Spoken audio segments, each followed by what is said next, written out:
വലിയ സന്തോഷം എന്ന് പറഞ്ഞാല് അത് വിളവെടുപ്പിന്റെ ദിവസമാണ്. വിളവെടുപ്പിന്റെ ദിവസം. ഇപ്പൊ ഒരു വാഴക്കൃഷി നടുന്ന ആള് പോലും ആ കൃഷി പ്ലാൻ ചെയ്യും. എപ്പോഴും ഓണത്തിനോ വിഷുവിനോ എന്റെ കായ് മാർക്കറ്റിൽ ഇറക്കണം, എന്നാലും വില കിട്ടുള്ളൂ. ഓണത്തിന് പച്ചക്കായ് ഇറങ്ങിയാലാണ് പച്ചക്കായ്ക്ക് ഏറ്റവും വില കിട്ടുക. അപ്പൊ ഓണത്തിന് കൃഷി ഇറങ്ങണമെങ്കിൽ എന്ന് കുഴിച്ചിടണമെന്ന് തീരുമാനിക്കണം. ആ സമയത്തേക്ക് നല്ല വിത്ത് നമ്മൾ സംഘടിപ്പിച്ച് റെഡിയാക്കി വെക്കണം, മണ്ണ് പാകമാക്കി വെക്കണം, ഏറ്റവും നല്ല വളം മിക്സ് ചെയ്യണം. അതൊക്കെ ഉണ്ടാക്കിയിട്ട് പാകമായൊരു മഴ പടച്ചോൻ കൊടുക്കണം, അല്ലേ? അങ്ങനെ വന്ന് അത് കൊലച്ച് നിൽക്കുന്ന സമയത്ത് ഒരു കാറ്റടിച്ചാല് എന്ത് ചെയ്യും? അതൊക്കെ ഒടിഞ്ഞു ആ വാഴയൊക്കെ പോകും.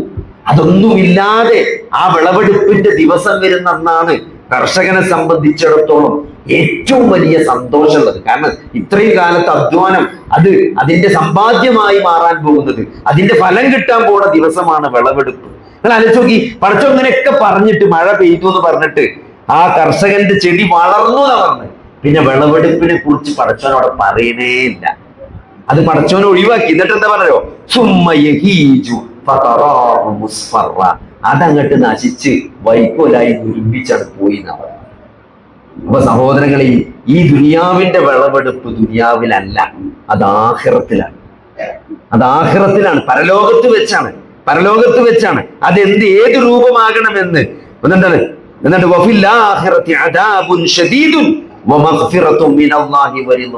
രണ്ട് തരത്തിലാണ് ആഖിറത്തിൽ ഉണ്ടാകുക. ഒന്ന് അല്ലാഹുവിന്റെ കഠിനമായ ശിക്ഷ ഉണ്ടാകുക, അതാണ് ഇനി കിട്ടാൻ പോണ പ്രതിഫലം. രണ്ടാമത്തത്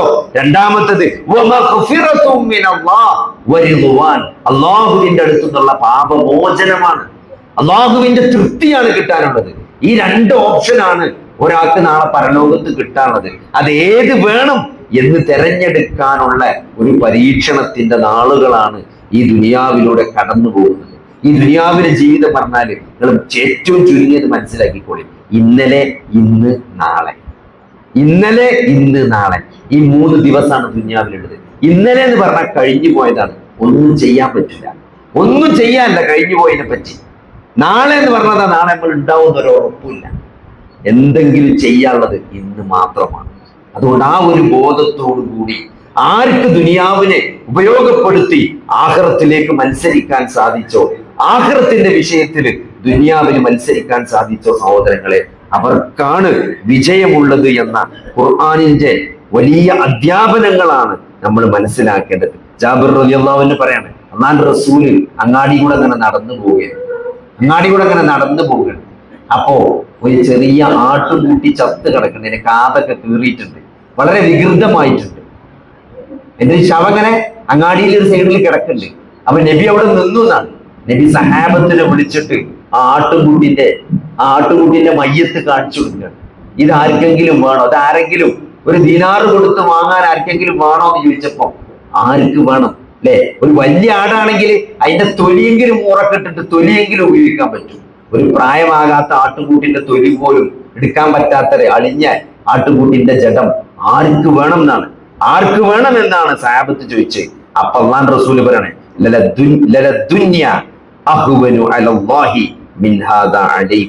അള്ളാഹുവിന് ഈ ദുനിയാവ് എന്ന് പറഞ്ഞത് അള്ളാന്റെ മുമ്പിൽ ഈ ആടിനേക്കാൾ നിസാരമാണ് എന്ന് റസൂലുള്ളാഹി സ്വല്ലല്ലാഹു അലൈഹി വസല്ലം ആ സഹാബത്തിനെ ഓർമ്മപ്പെടുത്താണ്. ഇമാം മുസ്ലിം ഉദ്ധരിച്ച ഹദീസാണ്. അതുകൊണ്ട് സഹോദരങ്ങളെ, ദുനിയാവ് വേണം, പക്ഷേ ഹൃദയത്തിൽ അല്ലാഹു നിറഞ്ഞു നിൽക്കണം, ഹൃദയത്തിൽ പരലോകം നിറഞ്ഞു നിൽക്കണം. മരണത്തിന് ശേഷം ഒരു ജീവിതമുണ്ട്, ഇത് എന്റെ പരീക്ഷണമാണ്, ഈ നൽകിയ സമ്പാദ്യം എനിക്ക് അല്ലാഹു നൽകിയ പരീക്ഷണമാണ് എന്ന തികഞ്ഞ ബോധത്തോടും കൂടിയാണ് സഹോദരങ്ങളെ നമ്മൾ ദുനിയാവിനെ കൈകാര്യം ചെയ്യേണ്ടത് എന്ന് നമ്മൾ മനസ്സിലാക്കുക. അതുകൊണ്ട്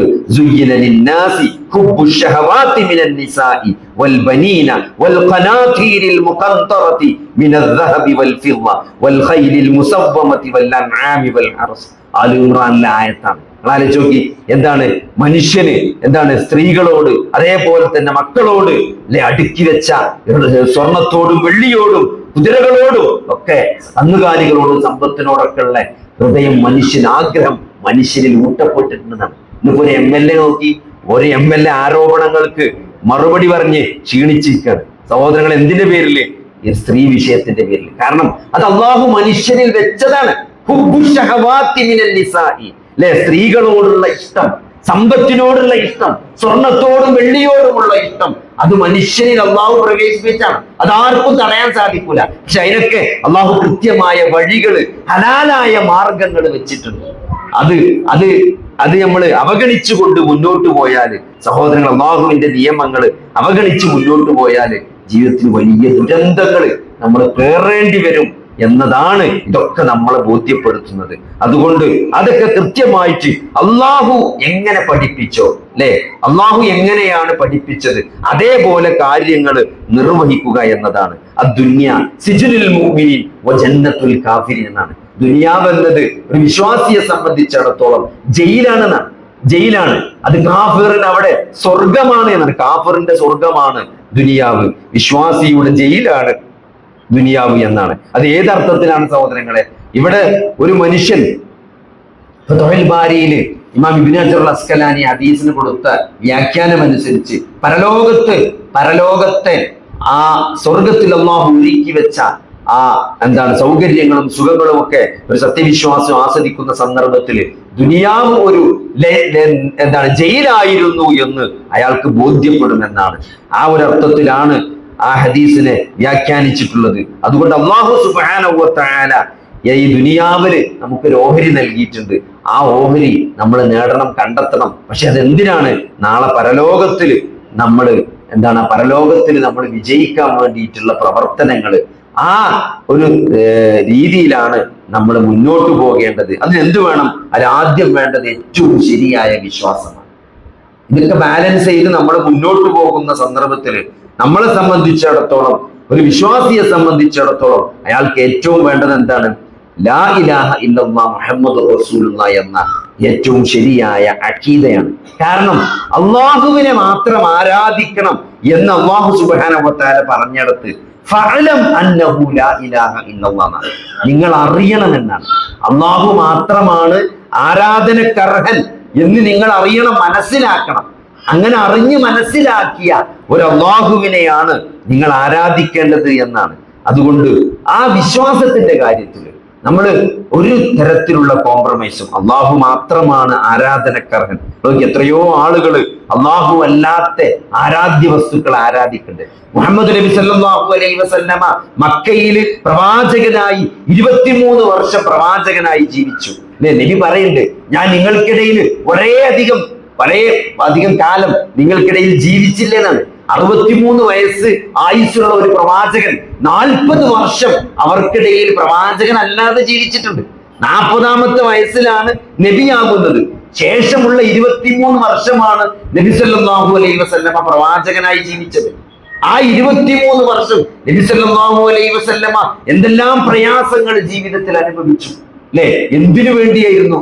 ലാ ഇലാഹ ഇല്ലല്ലാഹ് പറഞ്ഞതിന് വേണ്ടിയാണ്, അല്ലെ? ഇപ്പൊ തന്നെ നമ്മളെ ലാ ഇലാഹ ഇല്ലല്ലാഹയുടെ പേരിൽ എത്രയോ ആളുകൾ അത് പറഞ്ഞതിന്റെ പേരിൽ നമ്മുടെ കുടുംബക്കാർ നമ്മളോട് തെറ്റിയിട്ടുണ്ട്, സലാം പറയാതായിട്ടുണ്ട്, നമ്മളെ അവരുടെ പരിപാടിക്ക് വിളിക്കാതായിട്ടുണ്ട്. എന്തിന്? നമ്മൾ മുജാഹിദാണ് എന്നതിന്റെ പേരിൽ, അല്ലെ? നമ്മൾ ലാ ഇലാഹ ഇല്ലല്ലാഹ് കൃത്യമായി മനസ്സിലാക്കി എന്നതിന്റെ പേരിൽ ലാ ഇലാഹ ഇല്ലല്ലാഹ് എന്ന് പറയുമ്പോൾ അത് പ്രവാചകൻ നബി സല്ലല്ലാഹു അലൈഹി വസല്ലമ ആ മക്കയില് അത് പ്രബോധനം ചെയ്തപ്പോൾ ആലോചിച്ച് നോക്കി, നബി സല്ലല്ലാഹു അലൈഹി വസല്ലമയുടെ കുടുംബക്കാര് പരിഹസിച്ചു, അല്ലെ?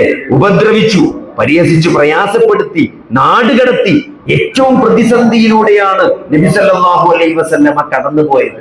കാരണം നബി സല്ലല്ലാഹു അലൈഹി വസല്ലമയെ സംബന്ധിച്ചിടത്തോളം നബിയുടെ കുടുംബം എന്നത് നബിക്ക് അങ്ങേറ്റം ഇഷ്ടമുള്ളതായിരുന്നു. ആ കുടുംബക്കാരൻ നബിയെ ഉപദ്രവിക്കാൻ തുടങ്ങി, കളിയാക്കാൻ തുടങ്ങി, ബഹിഷ്കരിച്ച്, ദേഹോപദ്രവം ഏൽപ്പിച്ച് അവസാനം നാട് കടത്തി, അല്ലെ?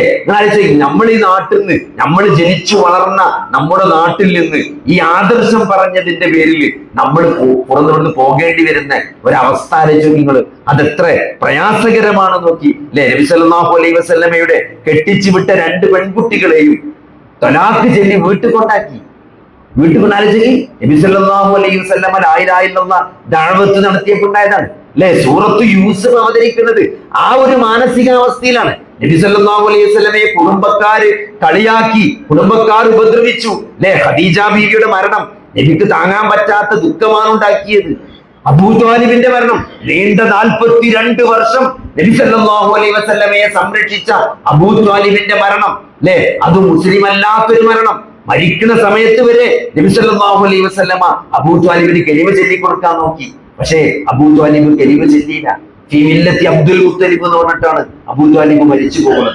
അല്ലെ, ഇതിന്റെ മുഖത്തേക്ക് ഇങ്ങനെ നോക്കും, അബൂജഹലിന്റെ മുഖത്തേക്ക് നോക്കും, എന്ത് ചെയ്യണമെന്നറിയാതെ. അവസാനം ഫീ മില്ലത്തി അബ്ദുൽ മുത്തലിബ് എന്ന് പറഞ്ഞ് കലിമ ചെല്ലാതെയാണ് അബൂ ത്വാലിബ് മരിക്കുന്നത്. നബിക്ക് വളരെയധികം വിഷമുണ്ടാക്കി. അല്ലെ, ലാ ഇലാഹ ഇല്ലല്ലാഹയുടെ ലാ ഇലാഹ ഇല്ലല്ലാഹ് പ്രഖ്യാപിക്കാനും പ്രബോധനം ചെയ്യാനും വന്ന അവസാനത്തെ പ്രവാചകനായ നബി സല്ലല്ലാഹു അലൈഹി വസല്ലമക്ക് നീണ്ട 42 വർഷം സംരക്ഷണം നൽകിയ സ്വന്തം മൂത്താപ്പാനെ പോലും മുസ്ലിമാക്കാൻ സാധിക്കാത്തതിന് നബി സല്ലല്ലാഹു അലൈഹി വസല്ലമക്ക് വലിയ സങ്കടമുണ്ടായി.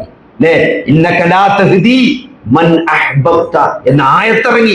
നബിന്റെ സങ്കടം കൂടിയപ്പോ അള്ളാഹു ആയത്തിറക്കി. എന്താണ്? പ്രവാചകരെ, താങ്കൾ ഇഷ്ടപ്പെട്ട ആളുകളെ മതത്തിലാക്കാൻ, ഹിദായത്ത് നൽകാൻ താങ്കൾക്ക് കഴിയുകയില്ല പ്രവാചകരെ. വലാകിന്നല്ലാഹ യഹ്ദീ മൻ യശാ, അള്ളാഹു ഉദ്ദേശിക്കുന്നവർക്കാണ് അള്ളാഹു ഹിദായത്ത് നൽകുക എന്നാണ്. അതുകൊണ്ട് നബി സല്ലല്ലാഹു അലൈഹി വസല്ലമ ത്വായിഫിലേക്ക് യാത്ര പോവുകയാണ്. അല്ലെ, ത്വായിഫിലേക്ക്. മക്കത്ത് യാതൊരു തരത്തിലുള്ള പിടിവള്ളിയും കിട്ടാതായപ്പം ത്വായിഫിലേക്ക് പോയി നോക്കി. പക്ഷെ അവിടെ നിന്നും എന്താണ്, തെരുവ് കുട്ടികൾ കല്ലെറിഞ്ഞ് നബി സല്ലല്ലാഹു അലൈഹി വസല്ലമക്ക് മുറിവേറ്റു. ജീവിതത്തിലെ ഏറ്റവും സങ്കടകരമായ നിമിഷമാണ് ത്വായിഫിൽ ഉണ്ടായത് എന്ന് ചരിത്രത്തിൽ നബി സല്ലല്ലാഹു അലൈഹി വസല്ലമയുടെ സീറയിൽ രേഖപ്പെടുത്തി കാണാൻ പറ്റും. ആ സമയത്താണ് സൂറത്തു യൂസുഫ് ഇറങ്ങുന്നത്. സൂറത്തു യൂസുഫ് എന്താണ്? സൂറത്തു യൂസുഫ് അല്ലെ, ഒരു പ്രവാചകന്റെ കഥയാണ്. അല്ലെ, ഇവിടെ ഒരു പ്രവാചകൻ, മക്കയിൽ ഒരു പ്രവാചകൻ എന്താണ്, ആ കുടുംബക്കാരും നാട്ടുകാരും എല്ലാം ഉപദ്രവിക്കുകയും തെറിവിളിക്കുകയും എന്താണ്, നാട്ടിൽ നിന്ന് പുറത്താക്കുകയും ചെയ്ത് വലിയ സങ്കടത്തിൽ നിൽക്കുന്ന സന്ദർഭത്തില് അള്ളാഹു ഒരു പ്രവാചകന്റെ കഥ പറഞ്ഞു കൊടുക്കുകയാണ്. എന്താണ്? സ്വന്തം കൂടപ്പിറപ്പുകൾ കൊല്ലാൻ ശ്രമിച്ച, ഉപദ്രവിച്ച ഒരു പ്രവാചകനെ അള്ളാഹു രക്ഷപ്പെടുത്തിയ കഥ സൂറത്തു യൂസുഫിലൂടെ അള്ളാഹു നബി സല്ലല്ലാഹു അലൈഹി വസല്ലമക്ക് ആശ്വാസമായിട്ട് ഓതി കേൾപ്പിച്ചു കൊടുക്കുകയാണ്. സൂറത്തു യൂസുഫും നബി സല്ലല്ലാഹു അലൈഹി വസല്ലമയും യൂസുഫ് നബി തമ്മിലുള്ള ഒരു താരതമ്യം നമ്മൾ ചെയ്താൽ നമുക്ക് മനസ്സിലാകും. അല്ലെ, നബി സല്ലല്ലാഹു അലൈഹി വസല്ലമയെ ഉപദ്രവിച്ചത് ആരാണ്? നാട്ടുകാരാണ്, കുടുംബക്കാരാണ്, മക്കാരാണ്. പുറത്താക്കാൻ ശ്രമിച്ചു. സൂറത്തു യൂസുഫില് യൂസുഫ് നബിയുടെ ചരിത്രത്തിൽ യൂസുഫ് നബി ഉപദ്രവിക്കുന്നത് ആരാണ്? സഹോദരങ്ങളാണ്, സംരക്ഷണം നൽകേണ്ടവരാണ്. അല്ലെ, നമ്മൾ സാധാരണ ഇവിടെ ജഡ്ജി വിധി നിർണയിക്കുമ്പോൾ ശിക്ഷ കൂടുതൽ കൊടുക്കും. അല്ലെ, ഇപ്പൊ ഒരു പിതാവ് ഒരു കുട്ടിനെ പീഡിപ്പിച്ചു, അല്ലെങ്കിൽ എന്താണ്, അമ്മാവൻ ഒരു കുട്ടിയെ പീഡിപ്പിച്ചു, സംരക്ഷണം നൽകേണ്ടവർ, സംരക്ഷണം ആഗ്രഹിച്ച് ഒരാൾ സംരക്ഷണം നൽകേണ്ട ഒരാളെ സമീപിച്ച് അയാൾ വഞ്ചിച്ച് പീഡിപ്പിച്ചാല് അതിന്റെ കുറ്റം ഗുരുതരമാണ്. അതിന്റെ കുറ്റം സാധാരണ ഇരട്ടി ജീവപര്യന്തം കൊടുക്കുക, അല്ലെങ്കിൽ മരണം വരെ ജീവപര്യന്തം തടഞ്ഞു വിധിക്കുക. എന്തുകൊണ്ടാണ്? കാരണം വിശ്വസിച്ച ആൾക്കാർ ചതിക്കാൻ പാടില്ല എന്നതാണ്. വിശ്വസിക്കേണ്ടവർ, സംരക്ഷണം നൽകേണ്ടവർ അവരെ ചതിക്കാൻ പാടില്ല എന്നാണ്. യൂസുഫ് നബിയെ ആരാണ് കിണറ്റിൽ കൊണ്ടിരുന്നത്? സഹോദരങ്ങളാണ്, കൂടെ പിറന്നവരാണ്. എന്നിട്ടോ അടിമച്ചന്തയിലേക്കാണ് വിൽക്കപ്പെടുന്നത്. അടിമച്ചന്തയിൽ വിൽക്കപ്പെടുന്ന ഒരു പ്രവാചകൻ. നബി സല്ലല്ലാഹു അലൈഹി വസല്ലം മക്കയിൽ നിന്ന് പുറത്താക്കപ്പെടുന്നുള്ളൂ. യൂസുഫ് നബി അടിമച്ചന്തയിൽ വിൽക്കപ്പെടുകയാണ്. പിന്നെ യൂസുഫ് നബി ജയിലിൽ അടക്കപ്പെടുകയാണ്. ഒരു ജീവിതത്തിന്റെ ഏറ്റവും നല്ല ഒരു കാലഘട്ടം, യുവത്വം എന്ന് പറഞ്ഞാൽ ജീവിതത്തിന്റെ ഏറ്റവും നല്ലൊരു കാലഘട്ടമാണ്. ആ കാലഘട്ടം വർഷങ്ങളോളം ജയിലിൽ കിടക്കേണ്ടി വരിക. അതെന്തിനു വേണ്ടി? ചെയ്യാത്ത കുറ്റത്തിനാണ്. നിങ്ങൾ ഏറ്റവും വെറുക്കുന്ന ഒരു കുറ്റം നിങ്ങളുടെ മേൽ ആരോപിക്കപ്പെടുക. അതാലോചിക്കുക. ഇപ്പൊ ഞാന് ലഹരിക്കെതിരെ പ്രസംഗിച്ചു, എന്നിട്ടോ എന്റെ വീട്ടിൽ MDMA കണ്ടെടുത്തു എന്നിട്ട് എന്നെ കൊണ്ട് ജയിലിലിട്ട് സോഷ്യൽ മീഡിയയിലൊക്കെ വന്നാൽ എങ്ങനെ ഉണ്ടാവും? എനിക്ക് എത്ര അപമാനമായിരിക്കും. അതിനേക്കാൾ വലിയ പ്രതിസന്ധിയിലാണ് യൂസുഫ് നബി ജയിലിൽ പോണത്. വ്യഭിചാരം ആരോപിക്കപ്പെട്ട് വർഷങ്ങളോളം ചെയ്യാത്ത കുറ്റത്തിന് ജയിലിൽ കിടക്കുന്ന, ജീവിതത്തിന്റെ നല്ല കാലഘട്ടം മുഴുവൻ ജയിലിൽ ചെലവഴിക്കുന്ന ഒരു പ്രവാചകന്റെ കഥ നബി സല്ലല്ലാഹു അലൈഹി വസല്ലമക്ക് അള്ളാഹു ഓതി കൊടുക്കുകയാണ്. പ്രവാചകനെ സങ്കടപ്പെടേണ്ടതില്ല. യൂസുഫിനെ അള്ളാഹു രക്ഷിച്ചിട്ടുണ്ട്. ഈജിപ്തിലെ അധികാരിയായി അള്ളാഹു യൂസുഫിനെ തിരിച്ചു കൊണ്ടുവന്നിട്ടുണ്ട്. കുറ്റം ചെയ്ത സഹോദരങ്ങൾ അവസാനം മുട്ടുമടക്കി യൂസുഫിന്റെ മുമ്പിലേക്ക് വരുന്ന കാഴ്ചയാണ് സൂറത്ത് യൂസുഫിൽ അള്ളാഹു പറഞ്ഞെടുക്കുന്നത്. പക്ഷേ അന്ന് യൂസുഫ് നബി അവർക്ക് പുറത്തു കൊടുക്കുകയാണ് ചെയ്തത്. അതേപോലെ ഈ ഉപദ്രവിച്ച ആളുകൾ താങ്കളുടെ മുമ്പിലേക്ക് വരും. മക്ക ജയിച്ചടക്കുന്ന ഒരു ദിവസം വരും. അന്ന് മുഴുവൻ മക്കൾക്കാർക്കും നബി സല്ലല്ലാഹു അലൈഹി വസല്ലം മാപ്പ് കൊടുത്തു എന്നാണ്. ഇന്ന് മക്കൾക്കാർക്കെതിരെ പ്രതികാരമില്ല എന്നാണ്. ഉപദ്രവിച്ചവരെ, കൂക്കി വിളിച്ചവരെ, പരിഹസിച്ചവരെ, പുറത്താക്കിയവരെ, കൊല്ലാൻ ശ്രമിച്ചവരെ അവർക്ക് മുഴുവനും അന്ന് മാപ്പ് നൽകിയാണ് പ്രവാചകൻ ചെയ്തത്. അന്ന് നബി മാത്രല്ല എന്തിനും തയ്യാറായ വലിയ ഒരാൾക്കൂട്ടമാണ് മദീനയിൽ നിന്നും മക്കയിലേക്ക് വന്നത്. അവര് എല്ലാം നബി സല്ലല്ലാഹു അലൈഹി വസല്ലമ എന്ത് കൽപ്പിച്ചാലും അത് ചെയ്യാൻ തയ്യാറായി നിൽക്കുന്ന അനുയായികൾ ഉണ്ടായിരിക്കലെ, ആയിരക്കണക്കിന് അനുയായികൾ ഉണ്ടായിരിക്കെയാണ് നബി സല്ലല്ലാഹു അലൈഹി വസല്ലമ മക്കക്കാർക്ക് മാപ്പ് കൊടുത്തത് എന്നാണ്. അത്രയും വലിയ സ്വഭാവത്തിന്റെ ഉടമയാണ്. പ്രവാചകരെ, താങ്കൾ മഹത്തായ സ്വഭാവത്തിന്റെ ഉടമയാണ് എന്ന് സൂറത്തുൽ കലമിലൂടെ അല്ലാഹു നബി സല്ലല്ലാഹു അലൈഹി വസല്ലമയുടെ സ്വഭാവമാർഗ്ഗത്തെ പറ്റി സാക്ഷ്യപ്പെടുത്തുകയാണ്. ആ പ്രവാചകൻ ഇത്രയും പ്രതിസന്ധികളിലൂടെ കടന്നുപോയത് ഈ തൗഹീദിന്റെ പേരിലാണ്, ലാ ഇലാഹ ഇല്ലല്ലാഹുവിന്റെ പേരിലാണ്. അല്ലാഹു മാത്രമാണ് ആരാധനക്കർഹൻ. അല്ലെ, ഈ ജാറത്തിലും ദർഗയിലും അന്തിയുറങ്ങുന്ന ഈ ദർഗയിലും ജാറത്തിലും അന്തിയുറങ്ങുന്ന ഔലിയാക്കന്മാർ എന്ന് വിളിക്കപ്പെടുന്ന ആളുകൾ നിങ്ങളെ സഹായിക്കുകയില്ല, അവർ പ്രാർത്ഥന കേൾക്കൂല, അവർ ഒരു തരത്തിലുള്ള സഹായവും ഒരു തരത്തിലുള്ള ഖൈറും ഒരാളുടെ ജീവിതത്തിലേക്ക് കൊണ്ടുവരാൻ അവർക്ക് കഴിയില്ല. ഒരു മനുഷ്യനെ ബാധിച്ച ഒരു ഷർറിൽ നിന്നും ഒരാളെയും രക്ഷിക്കാൻ ഈ ദർഗകളിലും ജാറങ്ങളിലും അന്തിയുറങ്ങുന്ന ഈ മഹാന്മാർക്കും ഖോജമാർക്കും സാധിക്കുകയില്ല എന്ന അചഞ്ചലമായ അല്ലാഹുവിനെ പറ്റിയുള്ള വിശ്വാസം. അല്ലാഹുവിനെല്ലാം കഴിയുന്ന മാത്രമല്ല, അത് മാത്രമല്ല സഹോദരങ്ങളെ തൗഹീദ് ലാ ഇലാഹ ഇല്ലല്ലാഹ്, ലാ ഇലാഹ ഇല്ലല്ലാഹ്, അല്ലാഹു അല്ലാതെ ഒരാരാധ്യനും ഇല്ല എന്നാണ്. ലാ ഇലാഹ, ഒരു ഇലാഹും തന്നെ ഇല്ല, ഇല്ലല്ലാഹ്, അല്ലാഹു അല്ലാതെ. അല്ലാഹു ആരാധനക്കർഹൻ, അല്ലാഹു പ്രാർത്ഥന കേൾക്കുന്നവൻ എന്നല്ല, ആചാരത്തിലുള്ളവർ പ്രാർത്ഥന കേൾക്കൂല എന്ന് പറയണം. അതാണ് ലാ ഇലാഹ എന്ന് പറഞ്ഞാൽ, ഒരു ഇലാഹും തന്നെ ഇല്ല. അപ്പൊ അതുകൊണ്ട് അങ്ങനെ പറഞ്ഞത് കൊണ്ടാണ് സഹോദരങ്ങളെ നബി സല്ലല്ലാഹു അലൈഹി വസല്ലമക്ക് പ്രതിസന്ധികളിലൂടെ കടന്നു പോകേണ്ടി വന്നത്. അതുകൊണ്ട് നമ്മളെ വിശ്വാസത്തിൽ അതിലെന്തെങ്കിലും അല്ലാഹു അല്ലാത്ത ഒരു ശക്തിയോടും, അത് ജിന്നാകട്ടെ, മലക്കാകട്ടെ, മനുഷ്യനാകട്ടെ, ജീവിച്ചിരിക്കുന്നവരാകട്ടെ, മരിച്ചവരാകട്ടെ, ഒരു ശക്തിയോടും ഒരാൾക്ക് പ്രാർത്ഥിക്കാവുന്നതല്ല. പ്രാർത്ഥന അല്ലാഹുവോട് മാത്രമാണ് എന്നതാണ് ലാ ഇലാഹ ഇല്ലല്ലാഹ് എന്ന കലിമത്തു തൗഹീദ് നമ്മളെ പഠിപ്പിക്കുന്നത്. അല്ലാഹുവിന്റെ നാമങ്ങളോ ഗുണങ്ങളോ വിശേഷണങ്ങളോ അല്ലാഹു അല്ലാത്ത ഒരാൾക്കും തന്നെ നമ്മൾ ചേർക്കാൻ പാടില്ല, മനസ്സിലാക്കാൻ പാടില്ല. ആലോചിച്ചോക്കി, ഈ മൺമറഞ്ഞു പോയ അമ്പിയാക്കന്മാരും ഔലിയാക്കന്മാരൊക്കെ നമ്മൾ ലോകത്തിന്റെ ഏത് മുക്കിൽ വെച്ച് ഒരു മനുഷ്യൻ ഏത് ഭാഷയിൽ വിളിച്ചാലും അത് മൊയ്‌ദീൻ ശൈഖ് കേൾക്കും എന്ന് പാട്ട് പാടുന്നവർ, എന്ന് മാലപ്പാട്ട് പാടുന്നവർ, അവർ അല്ലാഹുവിന് നൽകിയ സ്ഥാനം എന്താണ്? അല്ലെ, അല്ലാഹു ബസീറാണെന്ന് പറയുമ്പോൾ അല്ലാഹു എല്ലാം കാണുന്നവനാണ്. അല്ലാഹു സമീഅ് ആണെന്ന് പറയുമ്പോൾ അല്ലാഹു എല്ലാം കേൾക്കുന്നവനാണ്. അല്ലാഹു അലീമാണ്, അല്ലാഹു എല്ലാം അറിയുന്നവനാണ് എന്ന് പറയുമ്പോൾ സഹോദരങ്ങളെ, ആരെവിടുന്ന് ഏത് ഭാഷയിൽ വിളിച്ചാലും അത് മൊയ്‌ദീൻ ശൈഖ് കേൾക്കുമെന്ന് പറഞ്ഞാൽ അത് അല്ലാഹുവിന്റെ സിഫത്താണ്. എവിടെ നിന്ന് എങ്ങനെ വിളിച്ചാലും കേൾക്കുമെന്നത് അത് അല്ലാഹുവിന്റെ സിഫത്താണ്. അത് അല്ലാഹു അല്ലാത്ത ഒരാൾക്ക് ചേർത്ത് പറഞ്ഞാൽ അല്ലാഹുവിന്റെ നാമങ്ങളിലും ഗുണങ്ങളിലും വിശേഷണങ്ങളിലും പങ്കു ചേർത്തു എന്നുള്ളതാണ്. അത് ശിർക്കാണ്, അത് വലിയ പാപമാണ്. അതുകൊണ്ട് സ്വർഗം നിഷിദ്ധമാകും, നരകത്തിന് കാലാകാലം താമസിക്കേണ്ടി വരുന്ന വലിയ പാപമാണ് എന്ന് നമ്മൾ കൃത്യമായിട്ട് മനസ്സിലാക്കുക. രണ്ടാമത്തത് നമസ്കാരമാണ്. അത് ദീനിലേക്കും ഈ ദുനിയാവിലൂടെ നമ്മൾ യാത്ര സഞ്ചരിക്കുമ്പോൾ, ഈ ദുനിയാവിന്റെ ജീവിതമാകുന്ന ഈ ചെറിയ ആയുസ്സിലൂടെയുള്ള നമ്മുടെ യാത്രയിൽ നമ്മൾ ശ്രദ്ധിക്കേണ്ട ആദ്യത്തെ പോയിന്റ് തൗഹീദ് തന്നെയാണ്. തൗഹീദിൽ ഒരു കളങ്കം മരണം വരെ വരാൻ പാടില്ല. അല്ലാഹു അല്ലാത്ത ഒരാളിലേക്കും പ്രാർത്ഥന ഉയരാൻ പാടില്ല. അല്ലാഹുവിന്റെ കഴിവ് അല്ലാഹു അല്ലാത്ത ഒരാൾക്കും നമ്മൾ വകവെച്ച് കൊടുക്കാൻ പാടില്ല. രണ്ടാമത്തത് നമസ്കാരം. ഒരാൾ മുസ്ലിമായി കഴിഞ്ഞാൽ നിങ്ങൾ ആലോചിക്ക്, 12:35 ബാങ്ക് വിളിച്ചാല് 12:36 ഒരാൾ മുസ്ലിം ആയതെങ്കിൽ അയാളുടെ മേൽ 100 നമസ്കാരം നിർബന്ധമാണ്. അയാൾക്ക് നിസ്കരിക്കാൻ അറിയില്ലെങ്കിലും, അയാൾക്ക് അറബി അറിയില്ലെങ്കിലും, അറിയുന്ന പോലെ അല്ലാഹ് എന്ന് മാത്രം പറഞ്ഞിട്ടാണെങ്കിലും അയാൾ നമസ്കരിക്കണം എന്നതാണ്. നമസ്കാരത്തിന് ഒരാൾക്കും ഇളവില്ല എന്നുള്ളതാണ്. അൽ അഹ്ദുൽ ലദീ ബൈനനാ വബൈനഹുമുസ് സ്വലാത്ത് ഫമൻ തറകഹ ഫഖദ് കഫറ എന്ന ഇമാം തുർമുദിയുടെ ഹദീസ് കാണാൻ പറ്റും. എന്താണ് നമ്മളും അവിശ്വാസികളും തമ്മിൽ വ്യത്യാസം എന്താണ്? അവിടെ നമസ്കാരമാണ്. ആരെങ്കിലും അതിനെ ഉപേക്ഷിച്ചാൽ അവൻ കാഫിറായി എന്നാണ്. ബോധപൂർവം ഒരാൾ നമസ്കാരം ഉപേക്ഷിച്ചാൽ അവൻ കാഫിറാണെന്നാണ്. അപ്പൊ നമസ്കാരത്തിന്റെ വിഷയത്തിൽ നമ്മൾ നല്ലോണം ശ്രദ്ധിക്കണം. ആലോചിക്ക്, പരലോകത്ത് ചെന്നാൽ ആദ്യമായി വിചാരണ ചെയ്യപ്പെടുക നമസ്കാരത്തെ കുറിച്ചാണെന്നാണ്. 5 നേരത്തെ നമസ്കാരം ആണുങ്ങളെ സംബന്ധിച്ചിടത്തോളം അത് പള്ളിയിൽ പോയി ജമാഅത്തായിട്ട് നമസ്കരിക്കുക എന്നുള്ളത് വളരെ പ്രധാനപ്പെട്ട കാര്യമാണ്. പക്ഷേ നമ്മളൊക്കെ നിസ്കരിക്കുന്നവരാണ്. ഇന്ന് നിസ്കരിക്കാത്ത ആള് പണ്ടത്തെ പോലെയല്ല.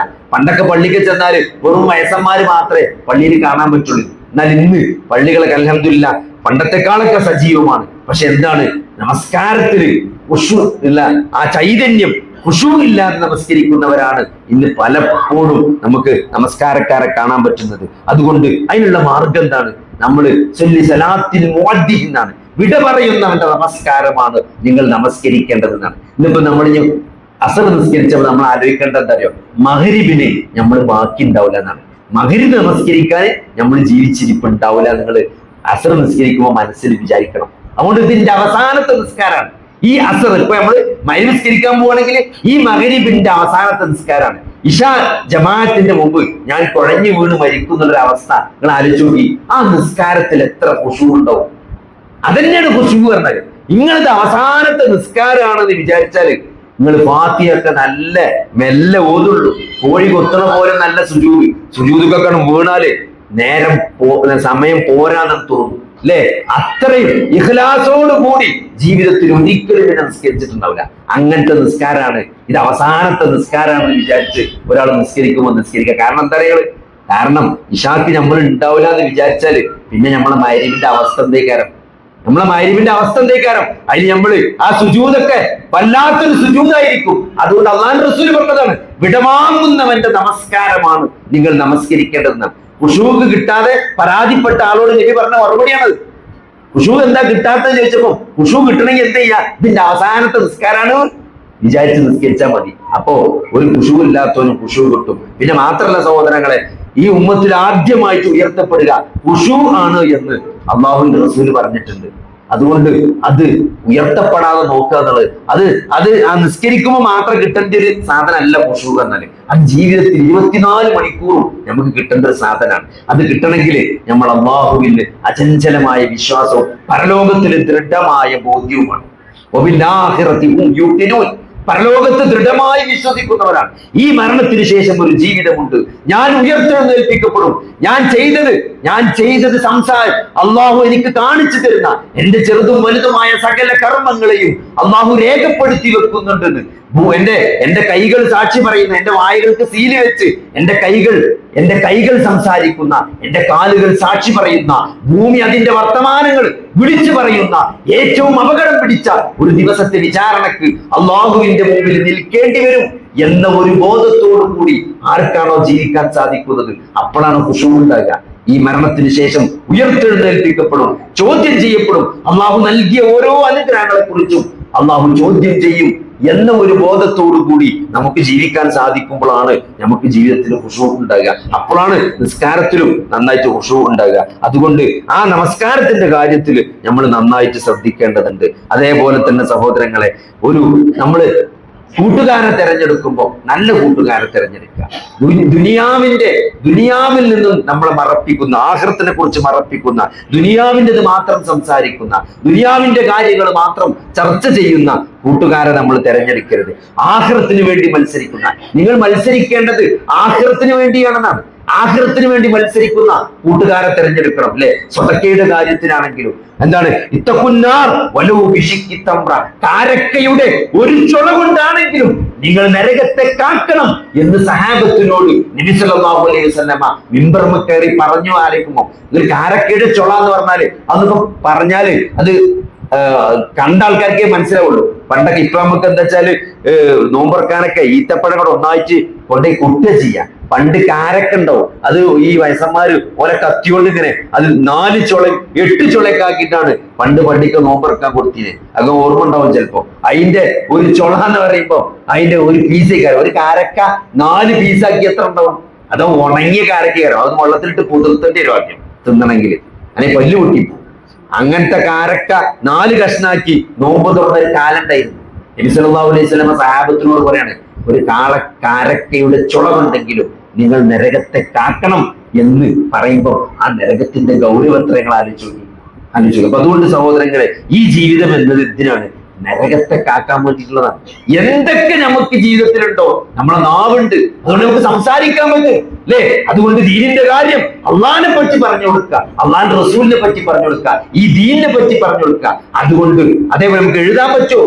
എഴുതാം. നമുക്കൊരു വോയിസ് ഇടാൻ പറ്റുമോ? ഒരാൾക്കിലെ ഒന്നും നമുക്ക് ചെയ്യാൻ പറ്റൂലെങ്കിൽ, ഇപ്പൊ നമ്മളുടെ 5 പൈസ അല്ല, പക്ഷെ നമ്മൾ പറഞ്ഞാൽ കേൾക്കണേ 1-2 മുതലാളിമാരുണ്ടെങ്കിൽ നമുക്ക് പറഞ്ഞു നോക്കാലോ. ഒരു വോയിസ് നേരിട്ട് പോയി പറയാൻ വേണ്ടിയാണെങ്കിൽ ഇത് വളരെ സുഖമാണ്. ഒരു വോയിസ് ഇട്ടാൽ മതി, ഒരു വോയിസ് ഇട്ടാൽ മതി. ഇന്നെ പ്രയാസമുള്ള ഒരു കുടുംബം നിങ്ങളെ ഇന്ന സ്ഥലത്തുണ്ട്, നിങ്ങളെ വീടിന്റെ കുറച്ച് അപ്പുറത്ത് പോയാൽ ഒരു കുടുംബം അയാളുണ്ട്, അയാൾ നല്ല പ്രയാസത്തിലാണ്, നിങ്ങൾ പറ്റുമെങ്കിൽ അയാളൊന്ന് സഹായിക്കണം എന്ന് നമുക്കൊരു വോയിസ് ഒരാൾക്ക് കൊടുക്കാൻ പറ്റൂലേ? എന്തൊക്കെ അള്ളാഹു നമുക്ക് നൽകിയിട്ടുണ്ടോ, എഴുതാൻ പറ്റുമോ, വരക്കാൻ പറ്റുമോ, നമുക്ക് എന്തൊക്കെ അള്ളാഹു നൽകിയ കഴിവുകളുണ്ടോ, അതുകൊണ്ടൊക്കെ നമ്മൾ പോസിറ്റീവായിട്ട് അള്ളാഹുവിന്റെ ദീനിന് വേണ്ടി അള്ളാഹുവിന്റെ വജ്ഹ് ആലോചിച്ചുകൊണ്ട് നമ്മൾ സൽക്കർമ്മം ചെയ്യുമ്പോൾ സഹോദരനെ, അതാണ് ഈ ജീവിതത്തിന്റെ ലക്ഷ്യം. അള്ളാഹു നൽകിയ ഈ അനുഗ്രഹങ്ങൾക്ക് അങ്ങനെയാണ് നമ്മൾ നന്ദി കാണിക്കേണ്ടത് അല്ലെ? ലഇൻ ശകർതും ലഅസീദന്നകും, നിങ്ങൾ നന്ദി കാണിച്ചാൽ നിങ്ങൾക്ക് നാം വർദ്ധിപ്പിച്ചു തരുന്നതാണ്.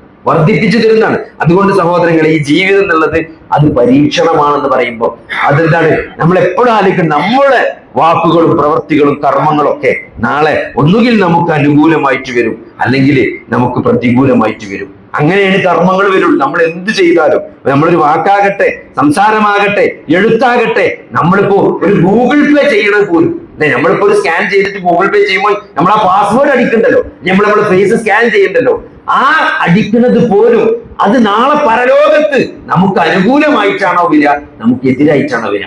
അതാണ് നമ്മൾ ആലോചിക്കേണ്ടത്. അത് എതിരായിട്ട് വരുന്ന ഒരവസ്ഥ ഉണ്ടെങ്കിൽ സഹോദരങ്ങളെ, അത് വലിയ നഷ്ടമായിരിക്കും. അതാണ് നമ്മൾ മനസ്സിലാക്കേണ്ടത്. ഒരു തിരിച്ചുപോക്ക് സാധ്യമല്ല. മഹാനായ ഉസ്മാൻ ഇബ്നു അഫ്ഫാൻ റളിയല്ലാഹു അൻഹു അദ്ദേഹം ഖബർ കാണുമ്പോൾ കരയുമെന്നാണ്. കരഞ്ഞാൽ അദ്ദേഹത്തിന്റെ താടി രോമങ്ങളിലൂടെ കണ്ണീരിങ്ങനെ ഉറ്റിട്ട് താഴേക്ക് വീഴുന്നതാണ്. സഹാബത്തിന് വലിയ അത്ഭുതമാണ്. കാരണം നബി സല്ലല്ലാഹു അലൈഹി വസല്ലമ ഖുർആൻ പറയുമ്പോൾ എന്ത് ചെയ്യും, നരകശിക്ഷയെ പറ്റി പറയുന്നുണ്ട്. പക്ഷെ അപ്പോഴൊന്നും ഉസ്മാൻ റളിയല്ലാഹു അൻഹു കരയില്ല. പക്ഷെ ഖബർ കണ്ടാലും, ഖബറിനെ പറ്റി കേട്ടാലും, ഖബറിനെ പറ്റി എന്തെങ്കിലും നബി പറഞ്ഞാലും അപ്പോൾ ഉസ്മാൻ റളിയല്ലാഹു അൻഹു ഭയങ്കരമായിട്ട് കരയുന്നതാണ്. കണ്ണീരൊക്കെ താടിയിലൂടെ ഇങ്ങനെ ഒലിച്ചിറങ്ങുന്നതാണ്.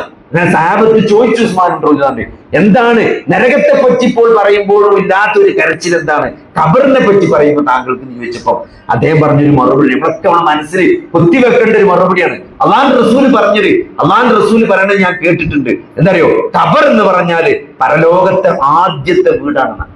പരലോകത്ത് ഒരാൾക്ക് ചെന്ന് ചേരാനുള്ള ഫസ്റ്റ് വീടാണ് ഖബർ എന്നത്. അവിടെ ഒരാൾക്ക് എളുപ്പമാണെങ്കിൽ അവിടുന്ന് അങ്ങോട്ടൊക്കെ എളുപ്പമായി. ഒരാൾ ഖബറിൽ എളുപ്പം കിട്ടിയാൽ അവിടുന്ന് അങ്ങോട്ടൊക്കെ എളുപ്പമായിരിക്കും. ഒരാൾക്ക് ഖബറിൽ പ്രയാസമാണെങ്കിൽ അവിടുന്ന് അങ്ങോട്ടൊക്കെ പ്രയാസമായിരിക്കും. പക്ഷെ എന്താ ഖബറിൽ നമ്മൾ കുറച്ച് കാലം കിടക്കേണ്ടി വരും. അപ്പൊ നിങ്ങൾ ആലോചിച്ച് നോക്കി, നമ്മളൊരു അവസ്ഥ, നമ്മുടെ സ്ഥിതി മോശമാണെങ്കിൽ നമുക്ക് യാതൊരു പ്രതീക്ഷ ഇല്ലാതെ പിന്നെ ആ ഖബറിൽ കിടക്കണം. ഒരു പ്രതീക്ഷ ഇല്ലാതെ ഒരു സുബ്ഹാനല്ലാഹ് ചെല്ലാൻ പറ്റൂല, ഒരു സുന്നത്ത് നിസ്കരിക്കാൻ പറ്റൂല, ജീവിതത്തിലേക്ക് ഒരു തിരിച്ചു പോകൽ സാധ്യമല്ല. ഇനി എന്താണ് കാത്തിരിക്കുന്നത്?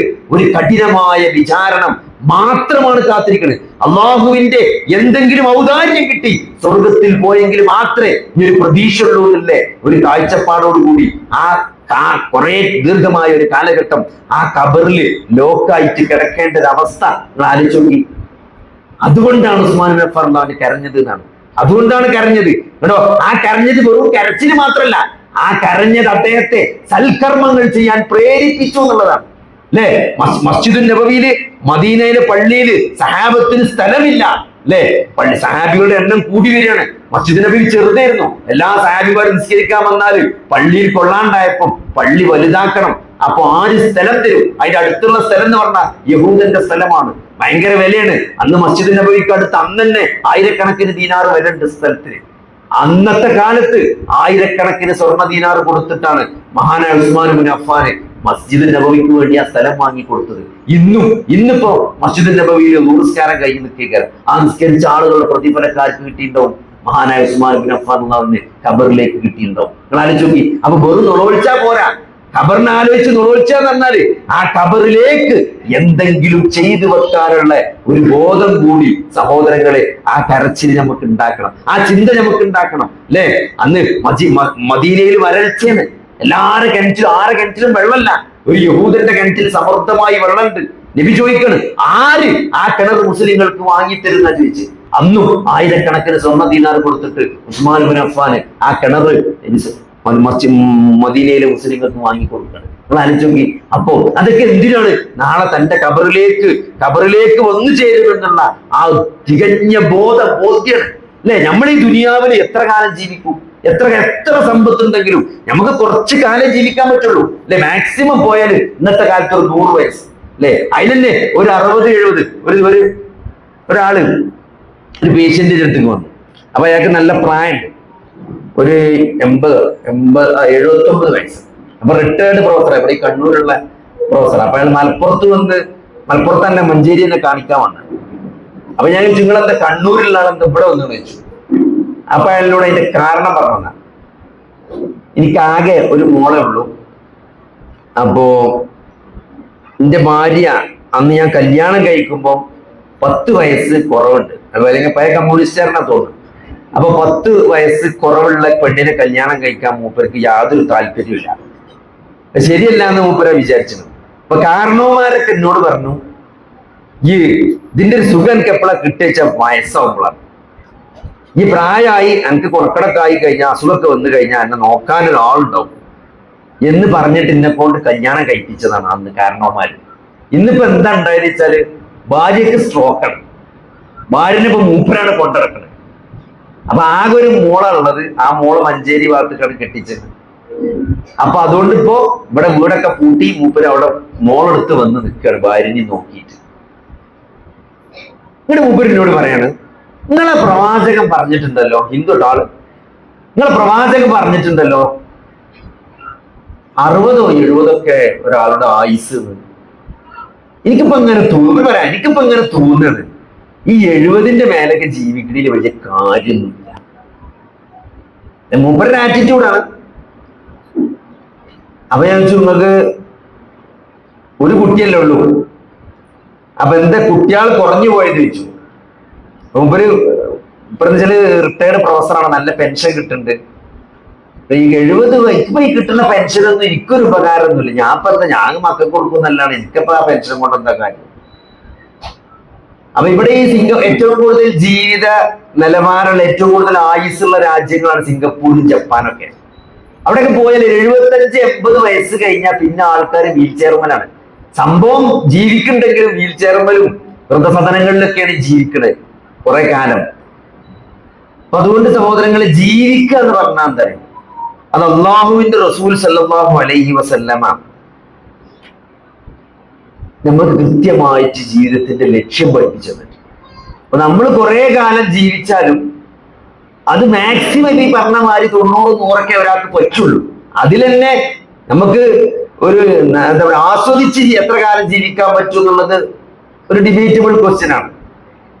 അപ്പൊ ഞാൻ പറഞ്ഞു തരുന്നത് എന്താ വെച്ചാല്, ഒരു പരിധിയിൽ കൂടുതൽ നമുക്ക് ദുനിയാവ് ഒരു പരിധിയിൽ കൂടുതൽ കിട്ടിയത് കൊണ്ട് പ്രത്യേകിച്ച് കാര്യമില്ല എന്നുള്ളതാണ്. കാരണം രാവിലെ ഇപ്പൊ എന്തായാലും നിങ്ങൾക്ക് എന്താ തിന്നാൻ പറ്റുക? 1 ദോശ 2 ദോശ. പൈസ ഉണ്ട് വിചാരിച്ചാൽ ഇപ്പൊ 10 ദോശ തിന്നാൻ പറ്റുമോ? അല്ലെങ്കിൽ രാവിലെ തന്നെ മന്തി തിന്നാൻ പറ്റുമോ? നമുക്ക് തിന്നണീന് എന്തൊരു ഒരു കണക്കില്ല. പ്രത്യേകിച്ച് പൈസ ഉള്ളവർക്ക് പ്രഷറും ഷുഗറൊക്കെ ഉണ്ടാവും, തീറ്റ തിന്നാൻ പറ്റാത്ത സ്ഥിതിയാണുള്ളത്. പിന്നെ ഡ്രസ്സ് ഇപ്പൊ നിങ്ങൾക്ക് എന്തോ 1 കുപ്പായല്ലേ, ഒരു ദിവസം 3-4 കുപ്പായൊക്കെ മാറ്റിയിട്ടാ. അതിലേറെ ഇടണമെങ്കിലും മെനക്കെടല്ലേ പത്? ഓരോ മണിക്കൂർ ഓരോ കുപ്പായിടണമെങ്കിൽ നമ്മൾ മെനക്കെടേണ്ട പത്. അപ്പൊ ഇത് എത്ര കിട്ടിയാലും ഇതിനൊക്കെ ഒരു പരിധി ഉണ്ട്.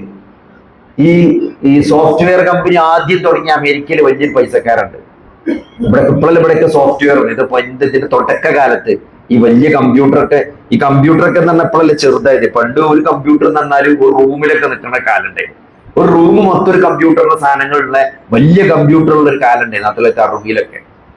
അപ്പോ അതിന്റെയൊക്കെ തുടക്ക കാലത്ത് ഈ സോഫ്റ്റ്വെയർ കാര്യങ്ങളിലൊക്കെ വളരെ പഠനം നടത്തിയൊക്കെ സ്വന്തമായി തുടങ്ങിയ വലിയൊരു പൈസക്കാരുണ്ട്. അപ്പൊ അദ്ദേഹം സ്വന്തം ജോലി കഴിഞ്ഞ് വന്ന് രാത്രിയാണ് മൂപ്പര് ഈ റിസർച്ചും പഠനമൊക്കെ നടത്തുക. അപ്പൊ കുടുംബജീവിതം നഷ്ടപ്പെടാതിരിക്കാൻ മൂപ്പര് എന്താ ചെയ്ത് വെച്ചാല്, മൂപ്പര് മഗ്‌രിബിന് പെരീക്ക് വരും, വൈകുന്നേരം പെരീക്ക് വന്നിട്ട് കുട്ടികളെയും പെണ്ണുങ്ങളെ ഇപ്പം ഭക്ഷണം കഴിക്കും. അത് കഴിഞ്ഞിട്ടാണ് മൂപ്പര് ഈ റിസർച്ചിന് പോകുക. അങ്ങനെ തുടങ്ങി അങ്ങനെ കഷ്ടപ്പെട്ട് മൂപ്പര് കമ്പനി ഉണ്ടാക്കി. അത് വലിയ ലാഭകരമായി. അങ്ങനെ എന്തോ ആയിരക്കണക്കിന് മില്യൺ ഡോളറിനൊക്കെ കമ്പനി വിറ്റു. ജീവിതത്തിന്റെ ഘട്ടത്തിലെ മൂപ്പര് വിറ്റ് ഒഴിവാക്കി. ഇന്നിപ്പോ ആ കമ്പനി ഭയങ്കര ആസ്തിയുള്ള ലോകത്തിലെ വലിയ കമ്പനികളിൽ ഒന്നാണ്. അപ്പൊ മൂപ്പരോട് ഇന്റർവ്യൂവിൽ ഒരാൾ ചോദിക്കണം, നിങ്ങൾക്ക് അന്ന് ആ കമ്പനി വിറ്റതിൽ നഷ്ടമായി എന്ന് തോന്നുന്നില്ലായിരുന്നു? കാരണം ഇന്നിപ്പോ ആ കമ്പനി നമ്മളൊരു പീടിയ ഇവിടെ പീടിയുണ്ട്, നിങ്ങൾ എന്ത് ചെയ്തു, നിങ്ങള് കുറച്ച് കഴിഞ്ഞപ്പോൾ നല്ല ലാഭത്തിൽ നിങ്ങൾക്ക് അന്നത്തെ കാലത്ത് നല്ല ലാഭം കിട്ടിയപ്പോൾ നിങ്ങൾ കൊടുത്തു. പിന്നെ ഒരു 15 കൊല്ലം കഴിഞ്ഞപ്പോ അതിന് ഭയങ്കര വിലയാണ്, ഭയങ്കര വലിയ സംഭവമായി. അപ്പൊ ആൾക്കാർ ചോദിക്കണം, നിങ്ങൾക്ക് അതൊരു നഷ്ടമായി തോന്നില്ല? അതിന് മൂപ്പര് കൊടുത്ത മറുപടി എന്താ നിങ്ങള്, അന്ന് വിറ്റ് കിട്ടിയ പൈസ എപ്പോഴും ബാങ്ക് കിടക്കുന്നുണ്ട്. എന്റെ ഒരു 10 തലമുറ ജീവിച്ച് തീർന്നാലും ആ പൈസ തീരൂല.